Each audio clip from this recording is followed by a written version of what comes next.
Hai semua, untuk kali ini kita membahas tentang model ADDIE untuk pembelajaran yang efektif. Aku menggunakan model ini biasanya untuk mengembangkan program atau media pembelajaran. Mari kita bahas dan tetap stay tune di channel ini ya. ADDIE adalah singkatan dari analisis, desain atau perancangan, development atau pengembangan, implementasi, dan evaluasi. Referensi dari model ini aku ambil dari buku handbooknya Robert Murray Brand yang berjudul Instructional Design, The ADDIE Approach. Mari kita bahas satu persatu. Tahap pertama adalah analisis. Di tahap ini, kita mengumpulkan informasi tentang peserta didik, tujuan pembelajaran, dan kebutuhan pembelajaran. Output yang akan dihasilkan adalah berupa karakteristik atau profil calon peserta belajar, identifikasi kesenjangan, identifikasi kebutuhan, dan analisis tugas yang rinci didasarkan atas kebutuhan.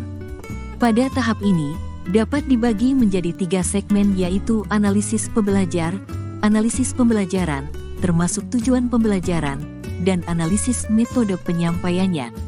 Tahap kedua yaitu desain. Tahap ini juga dikenal dengan istilah membuat rancangan, blueprint.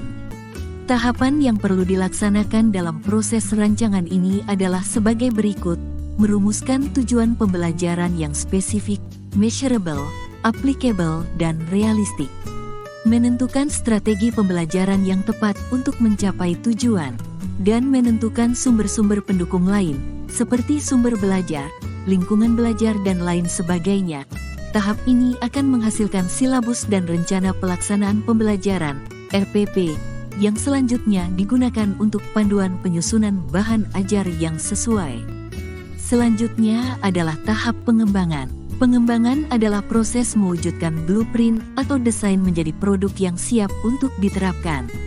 Pada tahap ini juga perlu dibuat instrumen untuk mengukur atau evaluasi kinerja.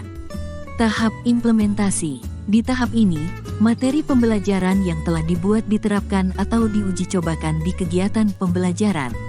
Uji coba dilaksanakan sebanyak 2 tahap, yaitu tahap pertama uji validitas isi oleh ahli isi materi, ahli media pembelajaran, dan ahli desain pembelajaran. Tahap kedua uji kepraktisan oleh kelompok perorangan, kelompok kecil, dan kelompok besar. Hasil uji coba ini digunakan sebagai dasar dalam melakukan kegiatan evaluasi. Kemudian tahap evaluasi. Evaluasi yang digunakan biasanya menggunakan Kirkpatrick 4 level yang mengukur reaction, reaksi, learning, pembelajaran, behavior, tingkah laku, dan result atau hasil. Berdasarkan hasil review para ahli dan uji coba lapangan yang sudah dilaksanakan pada tahap implementasi sebelumnya, selanjutnya dilakukan 2 tahap analisis data, yaitu analisis data kualitatif dan data kuantitatif.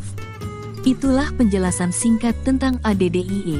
Semoga bermanfaat dan silakan tinggalkan pesan di kolom komentar jika kamu ada pertanyaan. Terima kasih.